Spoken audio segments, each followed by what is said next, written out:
Амен. За тэгэхээр энэ дэлхий дээр маш олон төрлийн хайрууд бас байгаа. Мэдээж бол бид нар Библиэр тайлбарлах юм бол гэр бүлийн, эхнэр нөхрийн хайр гэж байгаа, найз нөхдийн хайр гэж байгаа, тийм үү? Ант нөхөрлийн хайр гэж байгаа. Мөн бас эх орон, газар нутгаа хайрлах хайр гэж бас байгаа, тийм үү? За тэгээд үүн дээр бол хамгийн агуу хайр, тэр бүх хайрын их сурвалж бол одоо Бурхны хайр буюу агапе хайр гэж үүдэг. Тэгээд тэр агапе хайр байгаа учраас өнөөдөр бид нар яасан бэ? Энэ газар сууж байгаа. Тэр хайр байгаа учраас өнөөдөр бид нар энэ газар түүнийг магтаж хүндэлж байгаа юм а гэж бас хэлж болно. Тэр хайр байгаа учраас бид нар өнөөдөр амьдралын янз бүрийн даваа гүвээ, уналт босолт өвчин өвдөлтүүдийг даван туулж байгаа гэж бас хэлж болно. Бид нар тэр хайр байгаа учраас өнөөдөр бид нар итгэлээ алдаагүй байхаа гэж бас итгэж болно. Та бүхэн ч гэсэн Бурхны хайрыг бодохдоо юу гэж бодож хүлээж авсан байдгийг бас эргцүүлж хараасаа гэж бас хэлмээр байна. Илчил номын 3 дугаар бүлэг болон 4 дугаар бүлгээс харах юм бол Бурхан нэгэн сонирхолтой түүхийг ярьдаг. Та бүхэн гайхалтай үйлчилж байна. Та бүхэн гайхалтай одоо эзний үнд одоо үйлчлүүдийг хийж нөхөрлөж байна. Гэхдээ та нар хайраа мартсан байна гэсэн утгыг бол илэрхийлж өгдөг.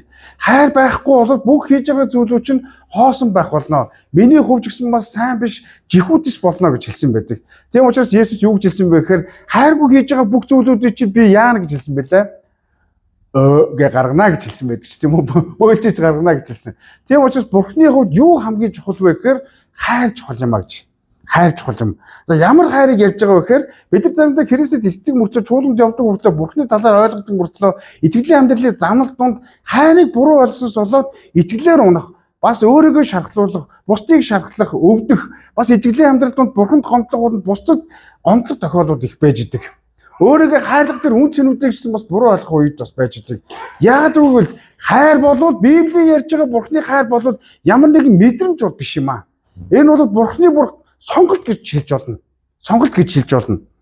Бурхан биднийг бүтээхдээ ямар одоо мөн чанараар бүтээсэн бэхээр хайр дотроо бүтээсэн. Мөнхөд хайрлагаар биднийг бүтээсэн гэж ярьж байгаа. Бид нар Библийн шинэ гэрээний номон дээр харах юм бол идүүгээ итгэл найдвар хайргуураас хамгийн агуу нь юу гэж хэлсэн бэлээ? Хайр гэж хэлсэн. Бид нар Христийг ирэх үед болохоор бидний итгэл маань итгэлийн дагуу Есүс Христос уулзаад дуусах болно. Ёох гэх тийм үү. Найдвар бол бид нар Христэд итгээд түүнтэй уулзаад бид нар энэ дэлхийд амьдрсан тэр сайн үйлсийн төлөө итгэлийнхээ дагуу үйлсээр амьдрсныхаа төлөө шагналуудыг бүгдээрээ хүртээд юу болох вэ? Тэгэд мөнхийн мөнхөд Бурхны хайр дотор магтаал алдар дотор амьдрах болно гэж хэлсэн байдаг.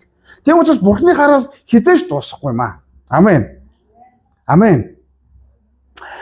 Нэгэн алдартай хүн ингэж хэлсэн байдаг. Бурхан биднийг өөртөө зориулж бүтээсэн учраас түүнд хүрэх хүртлээр бидний зүрх тайван байдгүй гэж хэлсэн байдаг. Бурхан биднийг өөртөө өөртөөгөө зориулж гэдэг нь юу хэлж байгаа вэ? Өөртөөгөө хамт байхаар хайрлалцаж хамт байхаар биднийг бүтээсэн байдаг. Харин бидний гэм нүгэл манд Бурханаас холдуулаад тийм учраас бид нар яах ёстой? Тэр хайрыг ойлгох хүртлээр өдөр шөнөгүй бидний зүрх яав тайван бос байж идэг. Бид нар энэ дэлхийгээс олон хайруудыг олж авдаг гэсэн тэр хайрууд бидний зүрхийг тухгүй байлгадаг. Харин бид нар Бурхны хайрыг бид нар таньж мэдэх тусам бид нар амьдралынхаа утга учир үн цэн өөрийгөө олж эхэлдэг юм а гэж хэлж болно. Өнөөдөр 1-р бүлэгтээс харах юм бол Хошea 1-р бүлэгтээс харуул юу гарч байгаа вэхээр сонирхолтой түүх гарч байна. Энэ бол бодит түүх юм а гэж хэлж болно. Хэлж болно ч бодит түүх. Магадгүй энийг сайн харангуут бидний хандлагатай шууд холбогдсон гэж хэлж болно. Яагаад вэ? Энэ хэсгийг харуул Хошea гэж нэг алдартай иш үзүүлэгч байгаа. Бурхан хэрэглэгддэг. Гэтэл түүний амьдралд бол Бурхан түүний дуудаад түүний амьдралд маш сонин зүйлийг түүнд тушааж өгдөг. Тушаал болгодог. Хошea энэ асуудалтай нүүр тулдаг. Тэгэхээр яагаад ийм зүйл бий болсон юм бэ? Үнэн дээр тэр Бурханыг ойлгож чадахгүйсэн. Бурхан энэ үгийг хэлэх үед Бурхан түүнтэй уулзаад юу гэж хэлдэг вэ? Бурхан түүнтэй уулзаад яав чи завхаа ихнэр аваараа гэж хэлсэн байдаг. Юу гэж хэлсэн бэ? Тэгэхээр Бурханы дуудлагын цаана маш олон утга агуулгууд байгаа. За тэгвэл Хошеагийн талаар бид нар бодж үзэхдээ Хошеа ямар хүн бэ? Хошеа бол иш үзүүлэгч. Бурхан түүнийг дуудаад өөрийнх нь дуудагдсан өөрт нь үйлчлдэг тэр хүнийг дуудаад чи одоо яв завхаа ихнэр аваа гэж хэлсэн байдаг. Энэ бол бурханд үйлчлдэг хүний хувьд, иш үзүүлэгчийн хувьд бол ойлгомжгүй зүйл юм. Ойлгомжгүй зүйл юм. Ийшээ хараад байгаа, энд юм гараад байгаа юм болоо бид.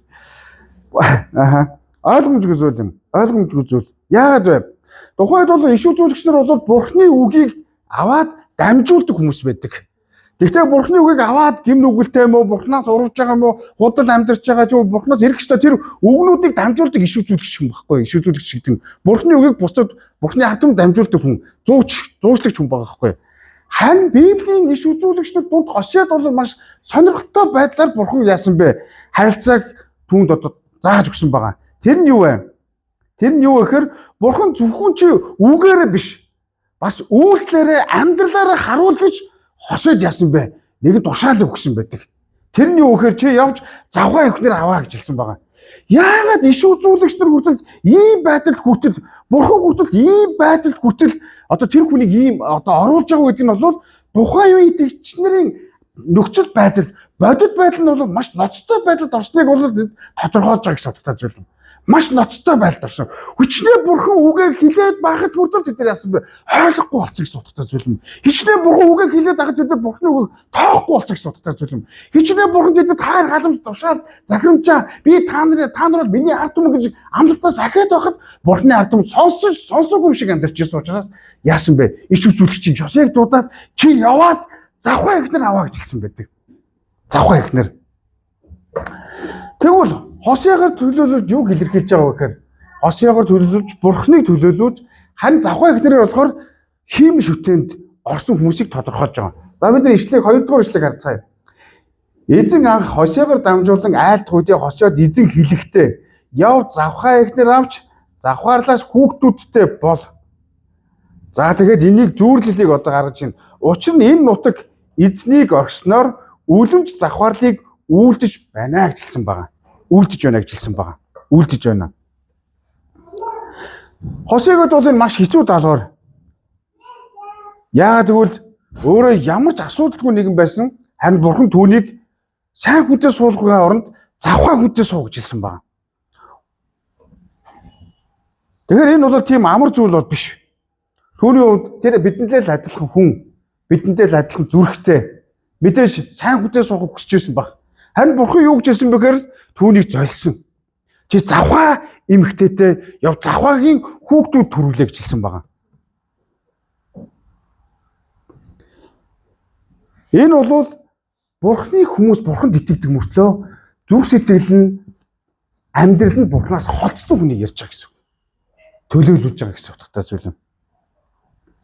Өөрөөр хэлбэл Хосеа бурханы төлөөлнө, харин завхаа ихнэр бол Израилийг төлөөлж ярьж байгаа. Израиль ард түмнийг төлөөлж байгаа. Израиль ард түмний өнөөгийн нөхцөл байдлыг төлөөлж байгаа гэсэн утгатай зүйл юм.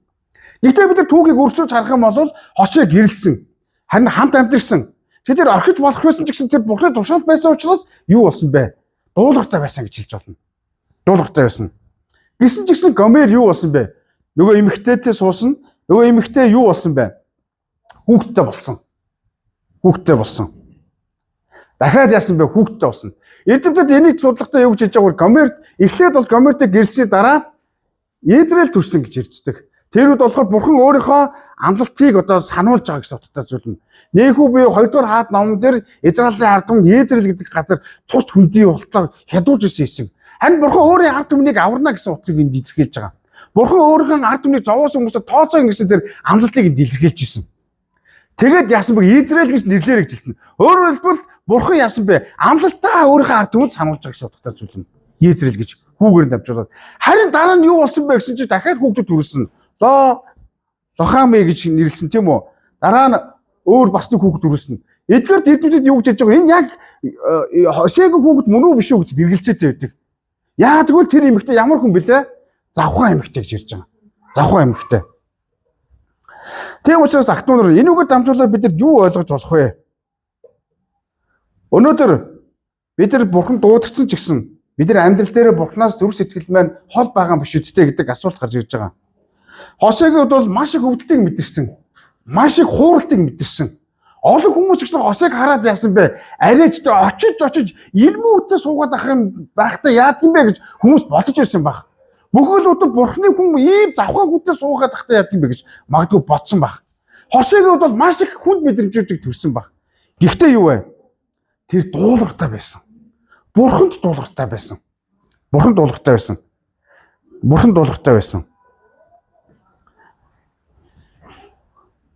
Тэгвэл Хосегаар дамжуулаад өнөөдөр Бурхан ч гэсэн биднийг хараад бидний Бурханаас холдох үед Бурханы үг сонсон ч гэсэн сонсоогүй юм шиг амьдрах, Бурханы өмнө ирээ зэрэг амьдрах, Бурханы өмнө уран шарвж амьдарч байгаа зүйлийг хараад Бурхан яадгүй юу ч болоогүй юм шиг байдаг нэгэ биш гэсэн утгатай зүйл юм.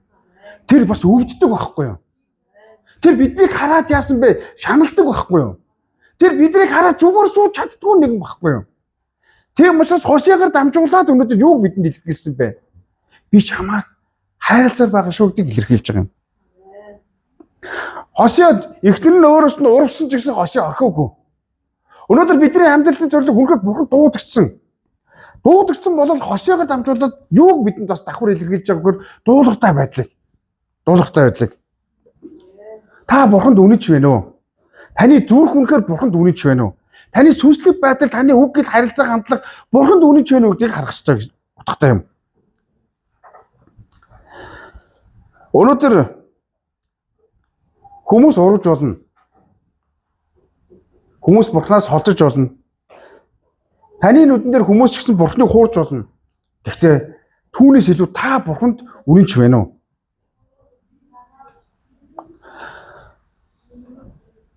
Хайр бол зөвхөн мэдрэмж биш юм аа. Хайр бол шийдвэр юм.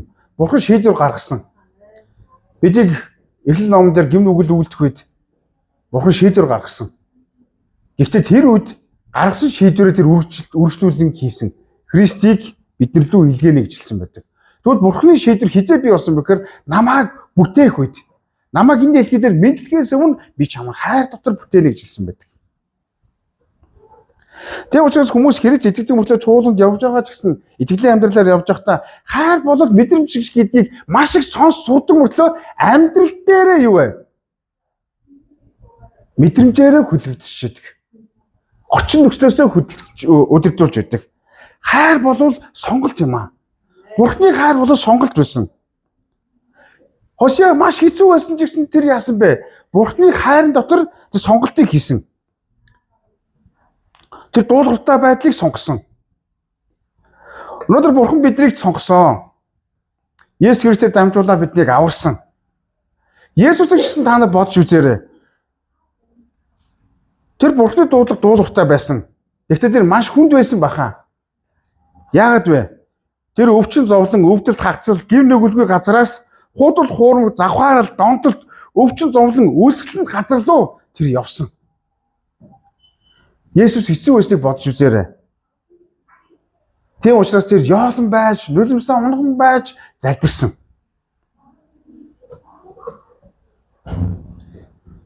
Бурхан айл үдийн биднийг сонгосныг дахиад бодоорой. Та Бурханы хайрын талаар бодож байна уу? Бурханы таныг авсан тэр хайрын талаар дахиж бодоорой. Бид нар Иохан 3:16-ыг бодж үзье. Иохан 3:16 хин нэгэнд хэрэгтэй гэж магадгүй хүүхдийн ишлэл гэж боддог хүмүүс бас байж байгаа. Үйл итгэж зориулсан ишлэл боддог хүмүүс байж байгаа. Гэвч үгүй. Иохан 3:16 яг одоо бидний амьдралд хүчин төгөлтөр байгаа. Бурхан биднийг энд сууж байгаа биднийг хүүгээсээ илүү яасан бэ? Онцлон хайрлсан шүү дээ. Ямар ихээр хайрлагцсныг бид нар эргэж харцгаая. Тийм учраас актуунаар минь та бүхнийг Бурханы хайрын дотор өөрийгөө зориулж амьдраасаа гэдгийг ятгах байгаа юм. Цэрэггүй цэрэгт явах юм бол цэргийн албан дотроо цэргийнхаа ёс зүйгээ баримталж амьдрдаг. Эмч хүн ч гэсэн амьдралынхаа талбар дээр эмнэлэгт ажиллахдаа эмчийнхээ ёс зүйгээр ёс суртахуун захирдаж амьдрдаг. Дүүндээ дуулууртай байж амьдрдаг. Өнөөдөр Есүс Христээр дамжуулаад Бурхан биднийг дуудсан. Тэр нь юу вэ? Бид нар түүний хайранд дуулууртай байхыг ятгах байгаа гэсэн утгатай зүйл юм. Түүний хайранд. Тийм учраас Бурханы хайр заримдаа Хосеа шиг ойлгомжгүй байсан ч гэсэн Есүс Христ таны төлөө амиа зориулсан хайр бол маш ойлгомжтой тодорхой хайр юм а гэж ярьж байгаа. Тийм учраас актуунаар минь бинийг хайрлах талаар бодохоос илүүгээр Бурхан би ямар их хайрлагсныхаа өдөр бүр өөрийгөө бодож хурцлж өөрчилж амьдраасаа гэдгийг харуулж байгаа юм. 3 дугаар ишлэгийг харах юм бол ийм хэсэг гарч байгаа. За хамтдаа 3 дугаар ишлэгийг уншийе. 3И. Тиймд тэр явж Дивламын охин Гомерыг авлаа. Гомер жирэмсэлж түүнд хүү төрүүлжээ гэж хэлсэн байна. Хүү төрүүлжээ гэж хэлсэн. Хайр бас яадаг вэ гэхээр хайр бол дуулууртай байлаас гадна дуулууртай байдлаар миний дотор дүүрэхээс гадна хайр бас гим нүгэлтэй аимшиггүйгээр нүүр тулдаг хүч байдаг юм хайранд. Хосea дуулууртайгаар Гомертэй гэрэлсэн. Гаднаас нь харахад гэр бүл болсон зүгээр л энгийн нэг амьдрал байсан баг. Гэхдээ түүний зүрх сэтгэл бол маш хэцүү байсан баха. Эхнээсээ л өвдөлт байсан. Эхнээсээ л тэр хүмүүс тэр эмэгтэйтэй суух үед юу болсон бэ? Хүүхэд нь төрсөн. Гомер үнийч байгаагүй. Хосea юуг мэдэрсэн бэ гэхээр түүнээс шарах мэдэрсэн, доромжлол мэдэрсэн. Гэхдээ яагаад Гомертэй суулгах гэж магадгүй Бурханаас асуусан баг. Бидний амьдрал гэсэн бас ийм тохиолдол бас байдаг. Бурхан минь яагаад надад ийм хүмүүс өвчрүүлээд байгаа юм бэ? Бурхан минь яагаад надад та ийм өвдөлт өгсөн юм бэ? Бурхан минь яагаад би ингэж шархлаад байгаа юм бэ гэдэг бодлууд бидний амьдралд байдаг. Тэгэхээр тэр их нэртэй болсон ч гэсэн үүрэгтэй болсон ч гэсэн Хосea маш их ганцаарцсан баха. Маш их ганцаарцсан баг. Бурхан түүнийг чи хамгийн тэр адгийн тэр нэгэнтэй гэрлээ гэж хэлэхэд тэр маш их ганцаарцсан баха. Яагтвэл түүнтэй зөвлөх хийж байхгүй. Яагтвэл түүнтэй суугаж байгаа хүн бол эргэн тойрондоо бол хүн нөхөрлөгийн эцэсгүй завхаа эмэгтэй байсан. Тийм учраас Хосea маш их ганцаарцсан баг. Гэхдээ Хосea дуулууртай байсан учраас тэр орхиогүй. Тиймд гээд Гомертэй гэрэлсэн. Өнөөдөр бидний амьдрал ч гэсэн хин нэг хайрлах гээд байх үед хайрлал авах, дахин хайрлаад байх үед, дахин ойлгох гэж хичээгээд байх үед хэцүү хүмүүс бидний амьдрал байдаг. Гэхдээ Хосea бол хэцүү байсан ч гэсэн орхиогүйг санах хэрэгтэй. Хин нэг чамаа гомдоогоод, чамаас урваад чиний итгэлийг эвдээд байхад үлдэнэ гэдэг бол тийм амар зүйл бол биш. Амар зүйл бол биш. Харин бидний төрөлхийн чанар бол зүхтдэг, зайлдаг, нуугддаг, толгоо гудаалгадаг, нуугдах газрыг эрен хайдаг гэж хэлж болно. Хосea бол тэр замыг сонгоогүй. Энэ нь бол Бурхны төлөвлөж байгаа. Бурхан ч гэсэн биднийг ямар муухай гим нүгэл худал хурмаг зайлмыг завхаар дунд байхад биднээс нүрээ буруулаагүй бодох хэрэгтэй. Хосea бол яг тэр замыг сонгосон. Бурхны хайрыг сонгосон. Тэгэхээр хайрын талаар бодохдоо хүмүүс ингэж боддог. Ямар ч асуудалгүй амьдрал болно. Дандаа түгш сайн хүмүүстэй амьдрах болно гэж. Эсвэл дандаа баяр баясгалантай байх болно гэж боддог. Гэтэл хайр бол бас асуудлуудыг, хүнд асуудлуудыг, гимнүгэлтэй асуудлуудыг, харилцааны хэцүү асуудлуудыг төвчж үлдэх чадвар, хүч байгаа газар бол хайр юм аа. Бурхны хайр. Тийм учраас хайрын талаарх ойлголтоо бид нар яах ёстой вэ? Зөвхөн нэг өрөөсгөл дандаа сайхан байх, дандаа гоё байх, дандаа асуудалгүй байх, дандаа сайн хүмүүстэй байх тухай бол биш юм аа. Хайр бол төвчээр юм аа гэж хэлж болно. Хайр бол төвчээрийн л сайхан сэтгэл бас байж болно. Тийм учраас ах トゥ нар минь төвчих гэдэг нь ямар нэгэн сул дорой байхыг хэлэх биш ээ. Энэ бол маш хөвчрхэг чанар юм. Өвдөлт мэдэрч байгаач, шарах мэдэрч байгаач би хайрласаар байх болно гэдэг хүчийг ярьж байгаа гэсэн утгатай зүйл юм. Христийн хайр тийм хямдхан гэж үү? Христ амиа зориулсан хайр тийм хямдхан гэж үү?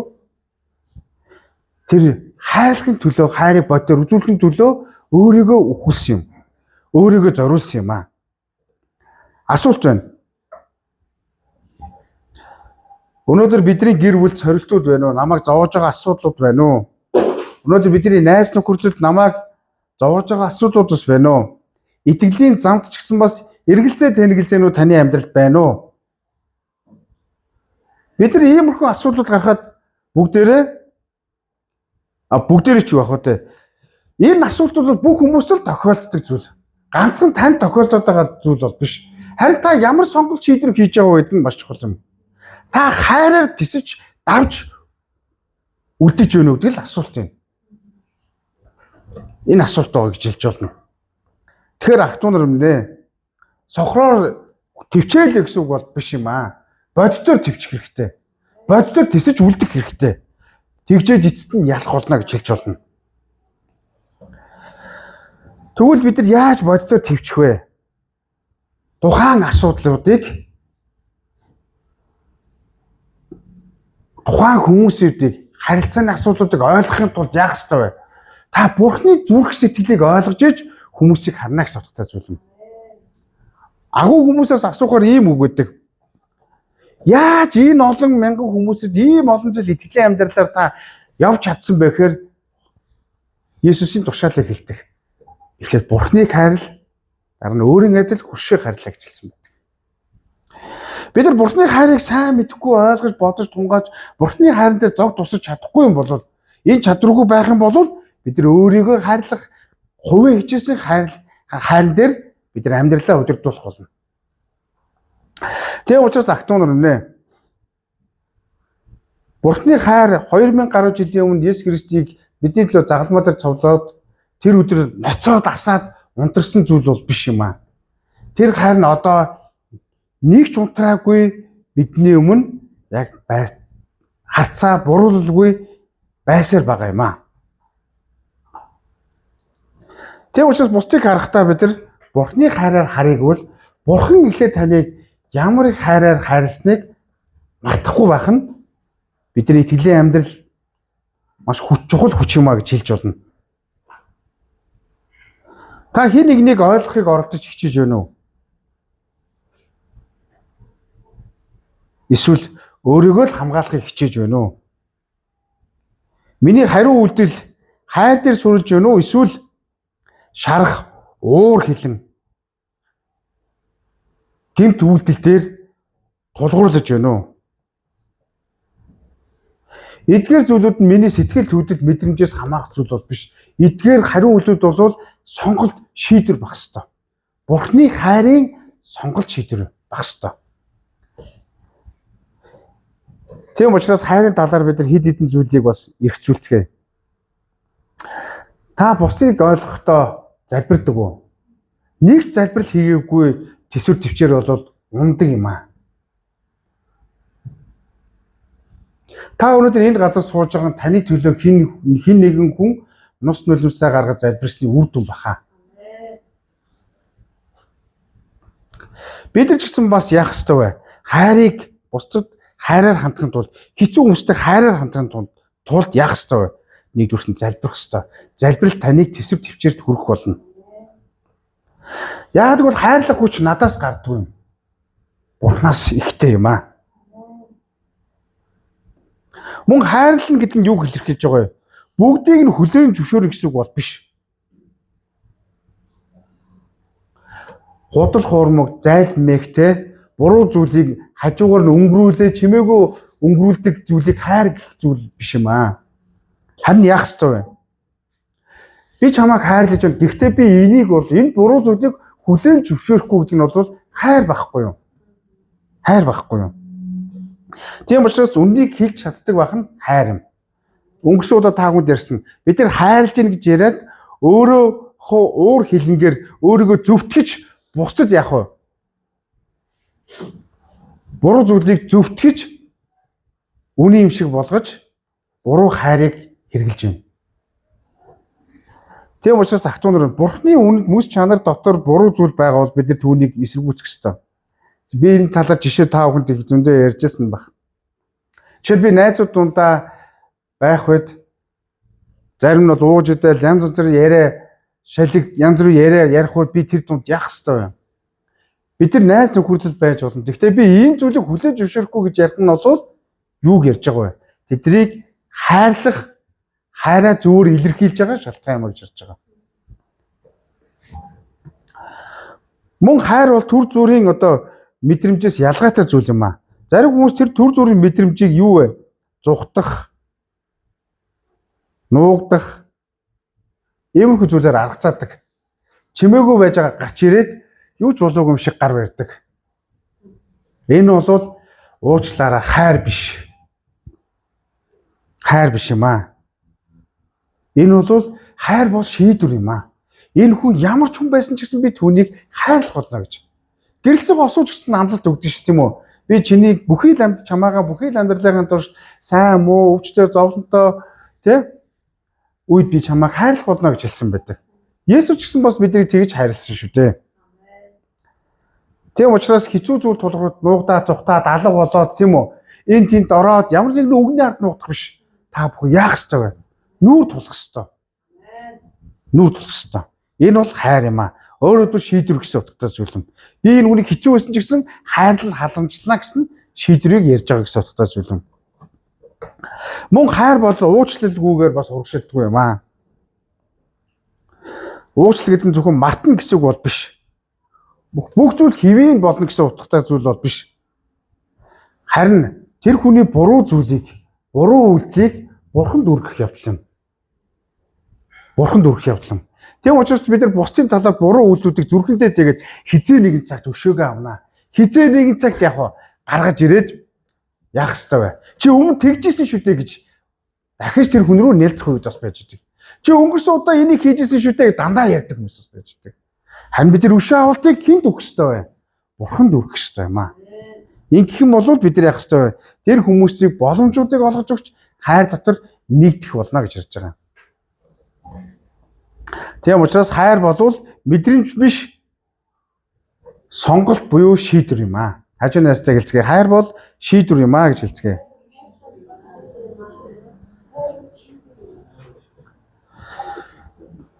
Бид нар залбирах болон уучлах болон төвчих болон дэдгэр зүйлүүдийг хийхгүй юм бол бид нар юу болох вэ гэхээр өөрсдийгөө амьдаараа устгаж байгаатай яг ялгаагүй шүү. Бид нар уучлалыг хийх, өшөө хорслуудыг түүнд өргөх, түүний нэрүүд хэцүү асуудлуудаа бид нар залбирахгүй юм бол яах ёстой вэ? Өөрийгөө амьдаараа устгаж байгаа итгэж хүмүүс гэж хэлж болно. Итгэж гэж хэлж болно. Өнгөрсөн 7 хоногт нэг хүн надтай уулзаад сүмд явж байгаа хүмүүсийг ингээд харлаа. Тэгэхээр тэр буруу урсгалын хүн байсан. Яг л тэг гоншигнсан, урваасан асуудлууд нь дандаа давцсан, харцсан аимшигтай, уурлахаар бусдыг амараар үгээр ярьдаг, ховж ярьдаг Иесусийн чинь танах чинь ялгаагүй юм биш үү? Тэрний оронд манай урсгал зөв юм биш үү гэж. Би амар хичсэн. Яг тэгвэл тэр хүн энэ газар хурж ирээд өөрчлөлтийг хайсан. Өөрчлөлтийг хайсан. Ах トゥ нар өмнө. Үнэхээр хайр байгаа бол харцаа солиороо. Хайр байгаа бол үг хэлээ залбирлаар солиороо. Хайр байгаа бол бусдыг байгаар сул дорооч гэсэн байгаагаар нь хүлээж авах чадварыг суулгаараа. Хосеыг бодож үзгэн. Хосе чадвартай Бурхны үгээр насаараа бэлтгэгдсэн, үргэлж урд гарч Бурхны үгийг дамжуулж исэн чадвартай нэгэн байсан. Гэхдээ тэр Бурханд дуулахтай байсан учраас ард түмнүүдийг тэр шийтгэл үүрэх ард түмнүүдийг Бурхан руу авчиж чадсан. Өнөөдөр Бурхан биднийг дуудсан зорилго нь тэр хайраар дамжуулаад хүмүүсийг Бурханд хүрэхийг хүсэж байна. Амен. Бусдаас хайр нэг биш, бусдад Бурханы хайрыг дамжуулахын төлөө өөрийгөө зориулцгаая. Амен. Дараа нь хайр болвол бидний сэргээхийн төлөө байдаг юм аа. Сэргээхийн төлөө байдаг. За бид 4-өөс 9-р эшлэгийг би та бүхэнд уншиж өгье. Эзэн Хосеод түүнийг Езрэл хэмээн нэрл. Учир нь Езрэлд урсан цусны төлөө удахгүй би Ехүүгийн гэрийг шийтгэж Израилийн гэрийн хаанчлалыг төгсгөх болноо. Тэр өдөр би Езрэлийн хүндэд Израилийн номыг хугална гэжээ. Дараа нь Гомер дахин жирэмсэж охин төрүүлжээ. Эзэн Хосеад тэр охиныг Ло-Рухама хэмээн нэрл. Учир нь би Израилийн гэрт өршөөлөө цаашид байхгүй тэднээс бүр мөсөн зайлууллаа. Гэвч би Юдагийн гэрийг өрөвдөн тэднийг эзэн Бурхнаар нь аварнаа. Тэднийг ном, илд, тулаан, морд ба морднуудаар аврахгүй хэмэв. Лоо Рухамаг хөхнөөс нь гаргахад Гомер бас жирэмслэн хүү төрүүлжээ. Эзэн айлцсан. Түүнийг Лоами хэмээн нэрлэг. Учир нь та нар миний ард түмэн биш, би ч та нарын ард түмэн бишээ гэж хэлсэн байгаа. За энд болохоор Израилийн ард түмний хариуцлагын талаар бол дурдж байгаа. За эхний хэсгийг харах юм бол юу гарч байгаа? Израиль гэж нэрлэрэй гэж хэлсэн байгаа. Бурхан өөрийнхөө одоо нэрүүдийг одоо хэлсэн байгаа. Өөрөөр хэлбэл Израиль гэдэг нь Бурхан бол өөрийнх нь ард түмнийг зовоосон хүмүүстэй яг тооцоо хийнэ гэж хэлсэн байгаа. Тэгэд энийг сонссон чинь Хошегийн хувьд бол маш их найдвар төрсөн. Гэрэл бий болсон. Цаашдаа Бурхан одоо ажиллаж байна гэж хэлсэн. Харин тэгсэн чинь нөгөө Гомер яасан бэ? Энэ нэрийг дамжуулсан, энийг сонсон Гомер ч гэсэн Бурхан миний гэм нүглийг уучлаад, Бурхан миний амьдралын бүх асуудлуудыг тооцоод сайнаар эргүүлнэ хаа гэж бодож байсан чинь Гомер яасан бэ? Хошээ ажлыг хийж байгаа хоорондоо Гомер дахиад жирэмсэлсэн. Төө түүхчид энийг яасан бэхээр Гомер завхаа эмэгтэй гэж учраас өөр хүнтэй гэрлэлээр төлөвлөж байгаа юм. Өөр хүнтэй завхааснаар. Тэгээд яасан бэхээр Бурхан ууралсан. Уурлаад яасан бэ? Тэр өөр хүүхэд үргэлсэн байгаа тийм үү? Тэр хүүхдийн нэр нь хэн гэж хэлсэн бэ? Лоо Рухама гэж хэлсэн байж тийм үү? Лоо Рухама. Тэгээд яасан Бурхан хэлгэсэн өршөөлөө дахиж байлахгүй гэж хэлсэн байгаа байхгүй юу? Байлгахгүй. Тэгээд дахиад яасан бэ? Төрүүлсэн. Дахиад төрүүлсэн чинь түүнийг юу гэж хэн гэж хэлсэн? Лоами гэж хэлсэн байгаа. Энэ нь юу гэж хэлсэн бэ? Бурхан дахиад унтуутсан. Өөрөөр хэлбэл нэр нь бүр илүү гүнзгийсэн байгаа. Энэ юу гэж хэлж байна? Та нар миний ард түмэн бишээ гэж хэлж байгаа. Эхнийх нь анхааруулга байсан. Эхнийх нь бүр эхний хүүхдийн ивэлийг амлалтууд найдваруудыг өгч байсан. Тэгсэн чинь хоёр дахь хүүхдийн нь юу болсон бэ? Өршөөл байхгүй. Та нарын нөхцөл байдал чинь ямар ч өршөөл хүрдэх зогсохгүй тийм байна гэж хэлсэн. Тэгсэн чинь дахиад яасан бэ? Жирэмсэлсэн чинь юу болсон бэ? Харилцаа бүр тасарсан. Израиль бол шүүлтийг илэрхийлж байгаа. Харин Лоо Рухама бол өршөөлгүй дүр төрхийг илэрхийлж байгаа.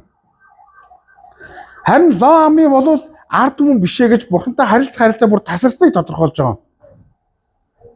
Энэ бол маш анхаарал хариуцлагатай үгүүдийг Бурхан хэлж байгаа гэсэн утгатай зүйл юм. Бурхан нэрүүдээр дамжуулаад юу хэлж байгаа вэ? Анхааруулгыг хэлсэн гэсэн утгатай зүйл юм. Анхааруулгыг. Тэгвэл Хошээ гэдэг нэрний утга нь юу вэ? Аврал гэсэн утгатай зүйл. Аврагч гэсэн утгатай зүйлийг илэрхийлж байгаа. Тэгээ Хошеэгоор дамжуулаад Бурхан юу илэрхийлсэн бэ? Израиль, Лохаме гэж хэлсэн. Лоаме гэж хэлсэн байгаа. Өөрөөр Израилийн нөхцөл байдал бол маш их Бурханы өмнө харилцаа нь асуултаа байгааг энд ярьж байгаа гэсэн үг юм. Тэгвэл Бурханаас бид нар өнөөдөр бидний харилцаа сайнгүй байна гэдэг нь бол хүмүүс хоорондын харилцаа биш, Бурхан бидний хоорондын харилцааны асуудлуудыг энд ярьж байгаа гэсэн үг юм. Хэрэв бид нар Бурханаас холдох юм бол харилцаа эвдэрдэг, зүрх хатуурдаг, итгэлийн амьдрал бол замбраагүй болдог, өөрөж буруу сонголтуудын өмнө бид нар амьдрдаг. Тийм учраас бид нар яах ёстой вэ? Бурханы өмнө очих ёстой. Бурхан яагаад энэ үгүүдийг хэлсэн бэ гэхээр анхааруулга өгөхний тулд хэлсэн гэсэн үг байхгүй юу? Тийм учраас хүмүүсийн хамгийн дургүй үг нь ямар үг вэ гэхээр зэмлэл дургүй байдаг. Өөрийнх нь гим нүглөө чинь чиний нөхцөл гим нүгэл чинь яг ийм байна гэж тоочход хүмүүс дургүй байждаг. Бурхан яагаад зөвхөн сайн чи буруу гэж гисэн үү буцаад хүрээд ирэ гэж хэлдэг. Бурхан бас шудраг Бурхан. Тийм учраас тэр хүүгээ өгсөн. Тэр шудраг учраас Есүс Христийг өгсөн. Шудраг учраас. Яг үүнтэй адилхан Израилийн ард түмэнд бүгдээрээ Бурхантай харилцаанд тусгаарлагдсан байгаа учраас тэр нэрээр дамжуулаад өнөөгийн миний нөхцөл байдлыг итгэж хүмүүсийн дүр төрхийг тодорхойлсон байгаа байхгүй юу? Энэ бол анхааруулга юм аа.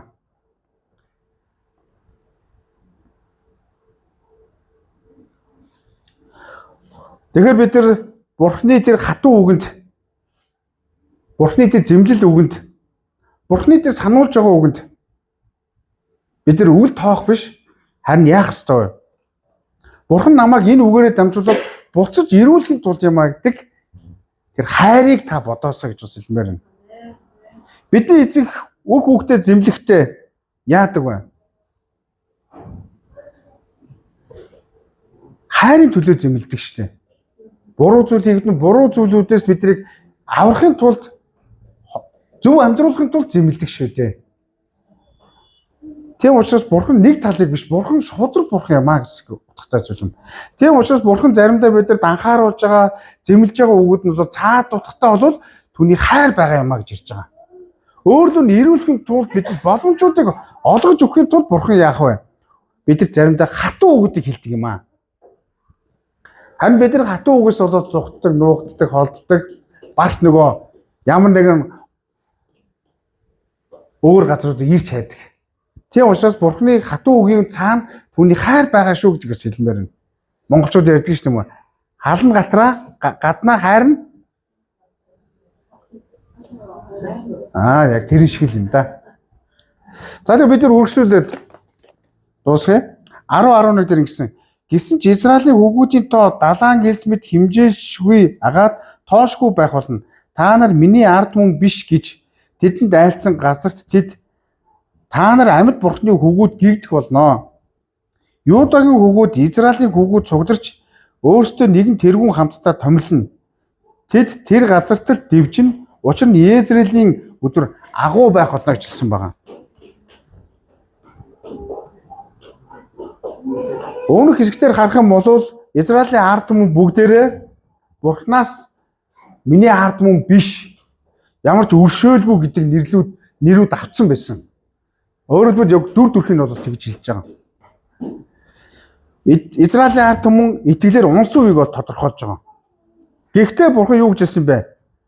Амлалтаас тэдэнд бас дахиад сануулж байгаа. Бурханы хайр бол яг ийм байгаа байхгүй юу? Биднийг дуулууртай байх үед бурханы хайр бидний дотор дүүрч өгдөг.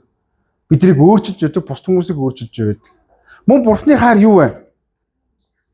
Бидэд хатуу сонсогддог ч гэсэн цаана бидний амьдралыг өөрчлөхийн тулд байдаг юм гэж ярьж байгаа. Мөн бурханы хайр юу вэ? Үргэлж найдрыг бидэнд өгч өгдөг. Та нар бодож үзээрэй. Бурхан хайргүй юм бол энэ үгийг хэлэх шаардлага байна уу? Бурхан хайргүй юм бол биднийг юм засаж залруулах өнөөдөр энэ газарт хатуу үгүүдийг буруу амьдарч байгаа гэж хэлэх шаардлага байна уу? Биднийг зөв амьдруулахын тулд, сайн амьдруулахын тулд бурхан хайрыг бидэнд өгдөг юм аа. Хайраараа бидэнд ярьдаг юм аа гэж хэлж болно. Тэгээ бурхан ингэж хэлсэн байна. Та нар миний ард түмэн биш гэж тэдэнд айлцсан газар тэд та нар амьд бурхны хүүгүүд гэгдэх болно гэж хэлсэн байгаа. Бурхан амар зэмлж байснаа энэ нэгдүгээр бүлгүүд нь ер нь юм огцом эргэлтүүд хийгээд байгаа. Эргэлтүүд хийгээд байгаа. Амлалтын үгийг сануулж байгаа мөртөө гинт гимнүгэлтэй байдлуудыг тодорхойлоод тэгээд яасан бэ? Шийтгэнэ гэж хэлсэн чинь, өршөөлгөө гэж хэлсэн чинь одоо та нар бурхны миний ард түмэн биш, харин одоо миний ард түмэн болно гэж дахиад огцом бурхан яасан бэ? Амлалтаа санаад сэргээгээд боломжуудыг нээж өгсөн гэж хэлж болно. Тэгэхээр бурхны хайр ямар болохыг бид нар түүний амлалтаар дамжуулж мэдэх болно. Бурхны хайр бол шүүхийн танхим шиг тийм шийдвэр бол биш юм аа. Бурхны хайр үргэлж биднийг босгохын тулд байдаг юм аа.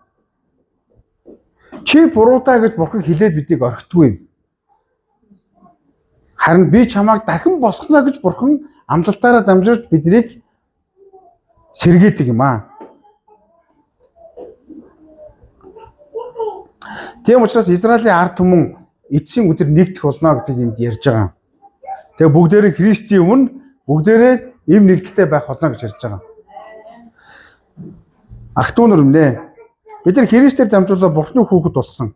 Өмнө бид нар Бурхнаас хол байсан. Бидний гэмвэл Бурхнаас биднийг салгасан байсан.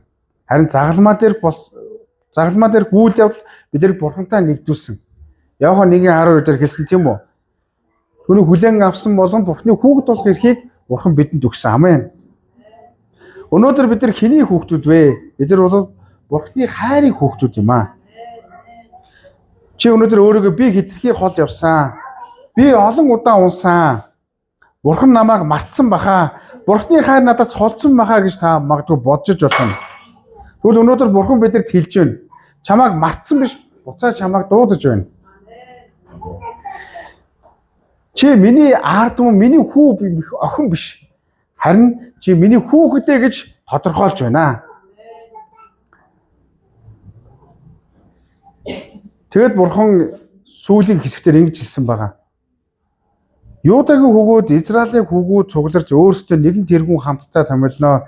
Тэд тэр газарт дивжин учир нь Израилийн өдөр агуу байх болно гэжсэн. Израилийн өдөр бол цус хүндий болж исэн. Харин бурхан амлалтаа сахиад өшөөг аваад бүгд тооцоо хийгээд дуусны дараа хойд Израиль өмнөд Юда хоёр нэгдэж тэгээд ясмаа нэгэн өдөр чи томилно гэж ирсэн. Өнөөдөр бид нар Есүс Христийг ирэх үед бид нар Есүс Христтэй уулзах үед тэр бидний тэргүүн болох болно. Тэгээ бид нар түүний хайр дотор мөнхөд амьдрсан хүмүүс түүнтэй хамт түүний хүүхэд гэж нэрийг цоллуулад түүнтэй хамт мөнхөд амьдрах болно. Тийм учраас бид нар Бурхны хайрыг хямдхан биш өөрийнхөө зан чанараар биш яах ёстой золиос зориултын хайраар үргэлж усалж байгаасаа гэж бас хэлмээр байна. Тэгээд эцэст нь хэлэхэд бид нар би маань энд бурханд итгэж явж байгаа мөртлөө зүрх сэтгэл сүнс маань Бурхны өмнө хиймэл шүтэн дунд урууч харуултын дунд ундууцал гомдол гуниг дунд байна уу? Гим нүглийг үйлцээр байна уу? Ийм зүйлүүд байгаад та бүхэн залбираасаа гэж бас хэлмээр байна. Залбирлын дадлыг та сэргээгээсэй гэж бас хэлмээр байна. Та хин нэгний талаар буруутгал байгаа бол та яг одоо уучлаасаа гэж бас хэлмээр байна. Таны гомдоос нэгэнд та өшөө авах биш түүнийг бурханд өргөөсэй гэж бас хэлмээр байна. Та хин нэгний үн бас буруу зүйлийг гим нүгэл хийгээд одоо ботод явж байгаа бол та хичээлгүйгээр эзний өмнө гимшээсэй гэж бас хэлмээр байна. Битгий зүрхэндээ түгжээрээ. Түүнийг тэр түгжсэн тэр зүрх сэтгэлийнхээ орон зайд Бурхныг оруулаарай. Битгий чимээгүй алга болоорой. Бурхны өмнө их чөлөөтэй амьдраарай.